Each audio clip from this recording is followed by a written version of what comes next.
ಬೇಡ ತೆಗಿ ಮರ್ಯಾ ಅದು ಬಗ್ಗೆ ಹೇಳ್ತಾನೆ ಬೇಡ ಟೈರ್ ಬೇಡ ಟೈರ್ ಬೇಡ ಯಾವ ಗಾರೆ ಏನೋ ನೋಡ್ರಿ ಸ್ವಲ್ಪ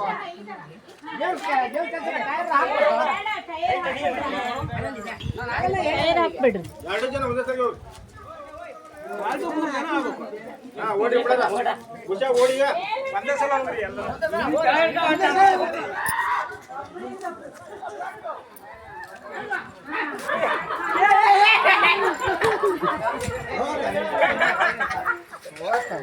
ಅಯ್ಯೋ ಶಿವ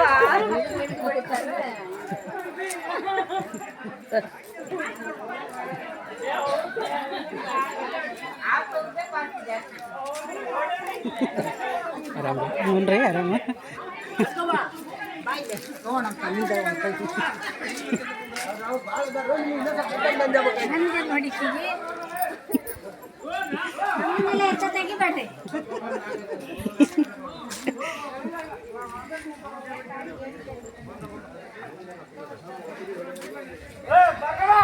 ಕಾಮಧನದ ಬಗ್ಗೆ ಮಾತಾಡು.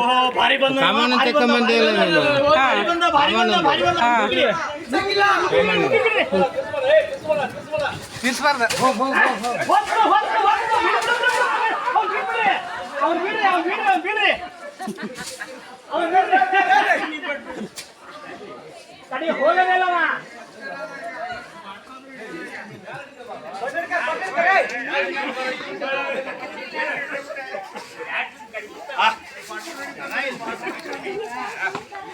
ಇಲ್ಲ ಚೂಡ ಇಲ್ಲ ಚೂಡ ಇಲ್ಲ ಹಾ ಬಿಡು ಬಿಡು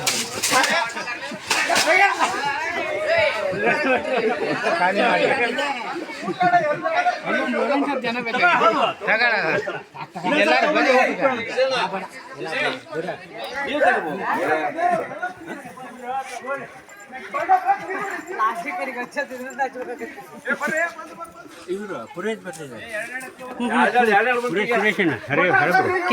ಅವ್ರನ್ನೇ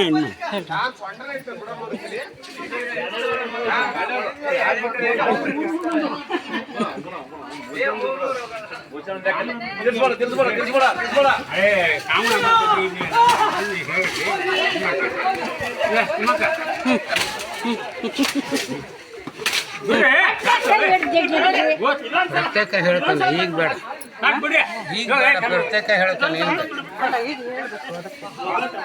ಅವ್ರು ಹೇಳಿ ಟೈಮ್ ಸ್ವಲ್ಪ ಸಬ್ಜೆಕ್ಟ್ ಹೋಗಿ ಸ್ವಲ್ಪ ಹೇಳ್ರಿ. ಎಂತ ಈ ಆಚರಣೆ ಹೆಂಗೆ ಬಂತು ಅಂತ ನಾ ಕೇಳ್ತಾನೆ ಹೇಳಿ. ಆಚರಣೆ ಹೆಂಗೆ ಬಂತು ಅಂತಂದ್ರೆ ಕೇಳ. ನಮಸ್ಕಾರ ಭಟ್ರೆ. ನಮಸ್ತೆ ನಮಸ್ತೆ ನಮಸ್ಕಾರ ಭಟ್ರೆ. ನಾವು ಉಮಾ ಸಂಗೀತಕರ ಯೂಟ್ಯೂಬಿಂದ ಬಂದಿದ್ದೇವೆ, ಯೂಟ್ಯೂಬ್ ಚಾನಲಿಂದ ಬಂದಿದ್ದೇವೆ. ಈ ಆಚರಣೆ ಹೆಂಗೆ ಬಂತು? ಈ ಆಚರಣೆ ಹೆಂಗೆ ಬಂತು? ಏನಂತಾರೆ ಈ ಆಚರಣೆಗೆ? ಏನಂತಾರೆ ಭಟ್ರೆ? ಕಾಮಧನ ಅಂತ ಹೆಸರು.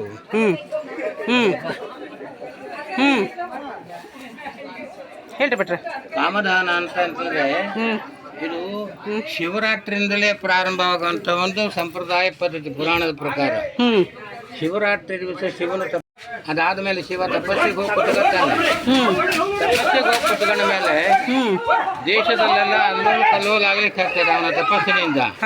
ಬ್ರಹ್ಮ ಮತ್ತು ವಿಷ್ಣು ಮಹೇಶ್ವರರು ವಿಚಾರ ಮಾಡಿ ಶಿವನ ತಪಸ್ಸು ಕೂತಿದ್ದಾನೆ, ದೇಶದ ಮೇಲೆಲ್ಲ ಅಲ್ಲೋಲ್ ಕಲ್ಲೋಲ್ ಆಗಂತ ಸಂದರ್ಭ ಬೇಗ ಹೇಳೋದಿಲ್ಲ. ಅವನ ತಪಸ್ಸನ್ನು ಭಂಗ್ ಮಾಡಿ ಮುಂದಿನ ವರ್ಷಕ್ಕೆ ಯುಗಾರಿಗೆ ಅನುಕೂಲತೆ ಮಾಡಿಕೊಡ್ಬೇಕು. ಅದಕ್ಕೆ ಏನು ವಿಚಾರ ಮಾಡಬೇಕು ಅಂತ ಕೂಡಿ ಇಬ್ರು ವಿಚಾರ ಮಾಡಿ ವಿಷ್ಣುವಿನ ಹತ್ರ ಪ್ರಾರ್ಥನೆ ಮಾಡ್ತಾನೆ ಬ್ರಹ್ಮ. ಅವಾಗ ಬ್ರಹ್ಮ ಪ್ರಾರ್ಥನೆ ಮಾಡೋದಕ್ಕೆ ವಿಷ್ಣುವಿಗೆ ನನ್ನಿಂದ ಸಾಧ್ಯ ಇಲ್ಲ, ಬೇರೆ ಉಪಾಯ ಮಾಡೋಣ ಅಂತೇಳಿ ಮನ್ಮಥ ಮತ್ತು ರತಿ ಮೇಲೆ 2 ಜನರನ್ನ ಗಂಡ ಹೆಂಡತಿನ ಸೃಷ್ಟಿ ಮಾಡಿ ಅವರನ್ನ ಪ್ರೇರಣೆ ಮಾಡ್ತಾನೆ. ನೀವಿಬ್ಬರು ಹೋಗಿ ಆ ಶಿವನ ತಪಸ್ಸನ್ನು ಭಂಗ ಮಾಡಬೇಕು ತಪಸ್ಸನ್ನ ಅಂತ. ಅವರು ಬಹಳ ಪ್ರಯತ್ನ ಮಾಡ್ತಿದ್ರು. ಏಕಾದಶಿ ಅಂದ್ರೆ ಫಾಲ್ಗುಣ ಮಾಸದ ಕೃಷ್ಣ ಶುಕ್ಲ ಪಕ್ಷದ ಏಕಾದಶಿ ಕಾಮನ್ನು ಕೂರಿಸ್ಬೇಕು. 4 ದಿವಸದ ನೇಮ ಇದು. 5ನೇ ದಿವಸನೇ ಹುಣ್ಣಿಮೆ ಆಗ್ತದೆ, ಅದು ಹೋಳಿ ಹುಣ್ಣಿಮೆ ಅಂತ ಕರೀತಾರೆ. ಆ ಹುಣ್ಣಿಮೆ ದಿವಸನೇ ಅವನು ಏನು ಮಾಡ್ತಾನೆ, ತಪಸ್ಸನ್ನು ಭಂಗ ಮಾಡ್ಲಿಕ್ಕೆ ಪ್ರಯತ್ನ ಮಾಡ್ತಾನೆ, ಆಗೋದೇ ಇಲ್ಲ. ಆವಾಗ ವಿಷ್ಣುವಿನಂತ ಪ್ರಾರ್ಥನೆ ಮಾಡ್ತಾನೆ ಮನ್ಮಥ. ನನ್ನ ಹತ್ರ ಎಲ್ಲ ಉಪಾಯಗಳಾದ್ವು, ಏನ್ ಮಾಡ್ಲಿ, ನಾನು ನೀವು ಕೊಟ್ಟು ಮಾತನೆ ಅಂತ ಮಾಡ್ಲಿಕ್ಕೆ ಆಗಲಿಲ್ಲ ಅಂದ. ಆವಾಗ ವಿಷ್ಣು ತನ್ನದರ ಕೆಲವಷ್ಟು ಹೂವುಗಳನ್ನ, ವನಸ್ಪತಿ ಹೂವುಗಳನ್ನ ಅದಕ್ಕೆ ಪ್ರೇರಣೆ ಮಾಡ್ಲಿಕ್ಕಾಗಿ ಅದನ್ನು ಕೊಡ್ತಾನೆ. ಅವೆಲ್ಲ ಕಾಮೋದ್ದೀಪನ ಆಗಂತ ವನಸ್ಪತಿಗಳ ಹೂವು. ಅಂತ ಹೂವುಗಳನ್ನ, ವಾಸನಯುಕ್ತವಾದಂಥ ಹೂವುಗಳನ್ನ ಆ ಕಾಮನ ವಿಶ್ವನ ಮೇಲೆ ಪ್ರಯೋಗ ಮಾಡ್ತಾನೆ ಮನ್ಮಥ. ಅದು ರಾತ್ರಿ ಇಡೀ ಆಗ್ತದೆ, ಹುಣ್ಣಿಮೆ ದಿವಸ ರಾತ್ರಿ ಇಡೀ. ಬೆಳಗಿನ ಜಾವ 4 ಗಂಟೆ ಹೊತ್ತಿಗೆ ಶಿವನಿಗೆ ಎಚ್ಚರ ಆಗ್ತದೆ, ಕಣ್ಣು ಬಿಟ್ಟು ನೋಡ್ತಾನೆ. ಆ ಸಂದರ್ಭದಲ್ಲಿ ಇವರಿಬ್ಬರು ಕುಣಿತಾ ಹಾಡು ಹೇಳ್ತಾ ಶಿವನ ಮೇಲೆ ಬಾಣ ಪ್ರಯೋಗ ಮಾಡ್ತಾ ಇರ್ತಾರೆ. ಅದನ್ನು ಕಂಡು ಅವನಿಗೆ ಸಿಟ್ಟು ಬಂತು ಶಿವನಿಗೆ. ತನ್ನ ಮೂರನೇ ಕಣ್ಣ ಜ್ವಾಲೆಯನ್ನ ತೆಗೆದು ಮನ್ಮಥನನ್ನು ಸುಟ್ಟು ಬಿಡ್ತಾನೆ.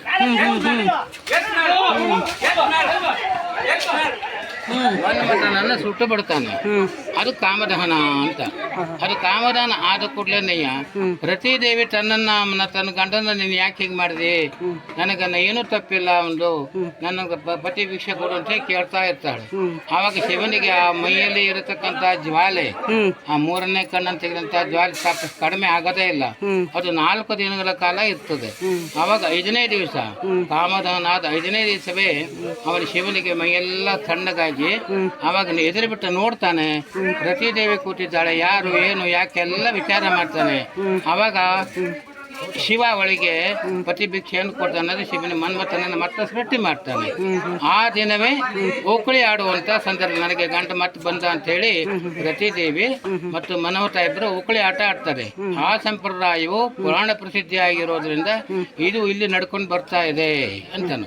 ಈಗ ಕಾಮನ ದಹನ ಮಾಡಬೇಕಾದ್ರೆ ರತಿದೇವಿಯ ಪಕ್ಕದಲ್ಲಿ ಅವಳ ಒಂದು ಒಲಿಮೆಗಾಗಿ ಒಂದಷ್ಟು ಜನ ಬಂದಂತ ಶಿವನ ಉತ್ಸವ ಬರ್ತದೆ ಇಲ್ಲಿ ದೇವಸ್ಥಾನದಲ್ಲಿ. ಆ ಉತ್ಸವ ಬಂದಾಗ ಶಿವನ ಹತ್ತಿರ ಇರತಕ್ಕಂತ ಪಂಜು, ಆ ಪಂಜಿನಿಂದನೇ ದೀಪ ಬೆಂಕಿಯನ್ನು ಹಚ್ಕೊಂಡು ಬರ್ತಾರೆ ಕೆಲವರು. ಅದನ್ನ ಹಚ್ಚಬಾರ್ದು ಅನ್ನೋ ಉದ್ದೇಶ ಕೆಲವರು ಅದನ್ನ ನಂದಿಸ್ಲಿಕ್ಕೆ ಪ್ರಯತ್ನ ಮಾಡ್ತಾರೆ. ಹೀಗೆ ಇಬ್ಬರಲ್ಲೂ ಬಡದಾಟಕ್ಕೆ ಕೊನೆ ಹಂತದಲ್ಲಿ ಅದು ಯಾರಿಂದನಾದ್ರೂ ಒಂದು ಆ ಶಿವ ಕಾಮನ ಇಡೀ ಬೆಂಕಿ ಹಾಕ್ತಾರೆ. ಅದು ಸುಟ್ಟ ಮೇಲೆ ಉತ್ಸವ ಹೊರಗೆ ಹೋಗಿ ಮತ್ತೆ ದೇವಸ್ಥಾನಕ್ಕೆ ಸೇರ್ತದೆ. ಇದು ನಮ್ಮಲ್ಲಿಯೇ ಸಂಪ್ರದಾಯದಲ್ಲಿ ನಡೆದು ಬಂದಂತ ಪುರಾಣ ಪ್ರಸಿದ್ಧಿಯಾದ ಪ್ರಸಂಗ. ಅಲ್ಲೇ ಹೊತ್ತು ಯಾವುದು ಸೃಷ್ಟಿಯಾಗಿದ್ದಲ್ಲ, ಏನೂ ಇಲ್ಲ, ಇದು ಅನಾದಿಯಿಂದ ಬಂದಿರೋದೇ ಇದು. ಹಾಗಾಗಿ ಬನವಾಸಿಯೊಳಗೆ ಇದು ವಿಶೇಷತೆ ಇರೋದು ಅಂದರು ಹೇಳ್ತಾರೆ. ಇನ್ನು ಹುಣ್ಣಿಮೆ ದಿವಸನೇ ಒಕ್ಕಳಿ ಆಡುವಂಥ ಪದ್ಧತಿ ಕೆಲವು ಕಡೆಗಿದೆ, ಅದು ತಪ್ಪಾಗ್ತದೆ. ಅದಕ್ಕೆ ರಂಗಪಂಚಮಿ ಅಂತಾನೆ 5ನೇ ದಿವಸನೇ ರಂಗಪಂಚಮಿ ದಿವಸ ಒಕ್ಕಳಿ ಆಡೋ ಪದ್ಧತಿ. ಇದು ನಮ್ಮಲ್ಲಿಯ ಸಂಪ್ರದಾಯ ಪದ್ಧತಿ. ಹೇಳಿದ್ದಕ್ಕೆ ಹೇಳ್ತಾ ಇದ್ದೇನೆ. ನಿಮ್ಮ ಹೆಸರು ಭಟ್ರೆ? ಸುರೇಶ್ ಪುರೋಹಿತ. ಸುರೇಶ್ ಪುರೋಹಿತ. ನಮಸ್ಕಾರ ಪುರೋಹಿತ ಭಟ್ರೆ. ನಮ್ಮ ವೀಕ್ಷಕರಿಗೆಲ್ಲರಿಗೂ ಒಳ್ಳೆ ಸಂದೇಶ ಕೊಟ್ರಿ. ನಮಸ್ಕಾರ ಪುರೋಹಿತ. ನಮಸ್ತೆ.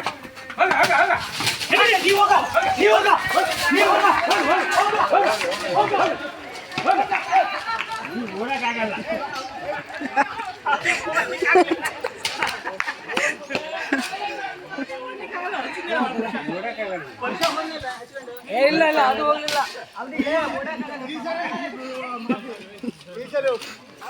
ಇಲ್ಲ ಹಚ್ಕೊಂತೀರ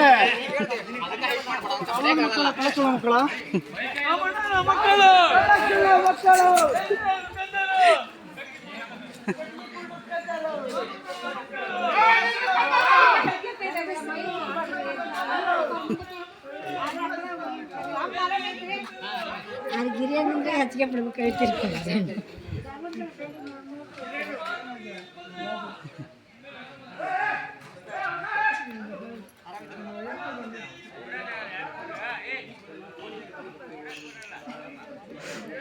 ಯಾಕೆ ಬಂದೇ ಇರಲಿಲ್ಲಲ್ಲ ನೀವು ಇಲ್ಲಿ ಆಟ ನೋಡೋಕ್ಕೆ? ಇದೇ ಫಸ್ಟ್ ನಮ್ಮ ವೀಕ್ಷಕರಿಗೆ ತಿಳಿಸ್ಬೇಕು ಅಂತ ಬಂದಿದ್ದು. ಯೂಟ್ಯೂಬ್ ಚಾನಲಿಗೆ ಬಂದಾರ ತಿಳಿಸ್ಬೇಕು ಅಂತ ತಿಳಿಸ್ಬೇಕು. ವೀಕ್ಷಕರು ನೋಡ್ಲಿ ಅಂತ. ಬಿಡ್ರೆ ಸಾಕತ್ಲಾಗ.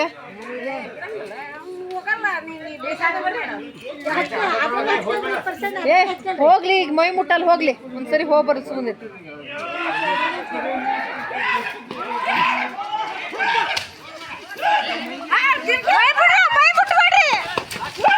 ಬಟ್ಟೆ ಮಕ್ಕ ಸುಟ್ಟೀಗ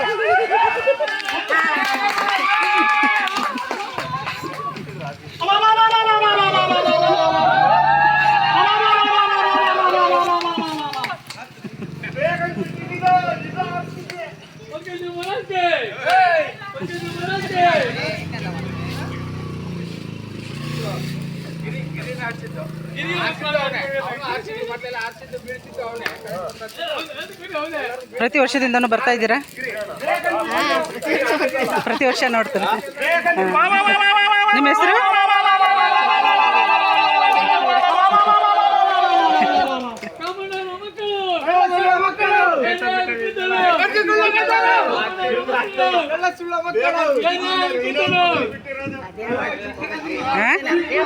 ದೇವರಾಯ್ತು.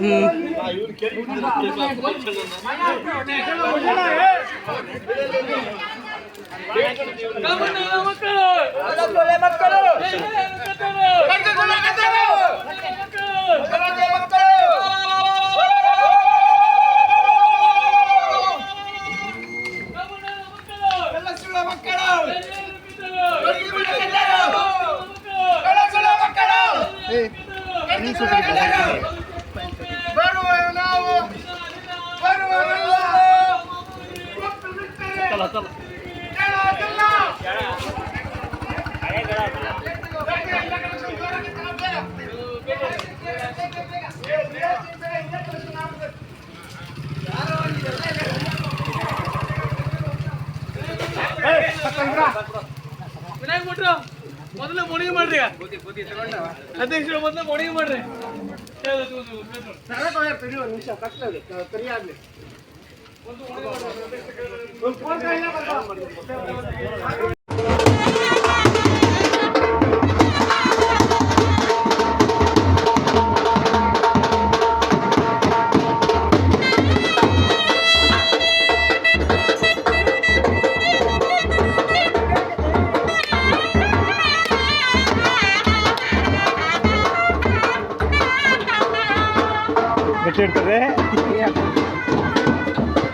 ಹಚ್ಚಿಸ್ಕೊಡ್ರಿ.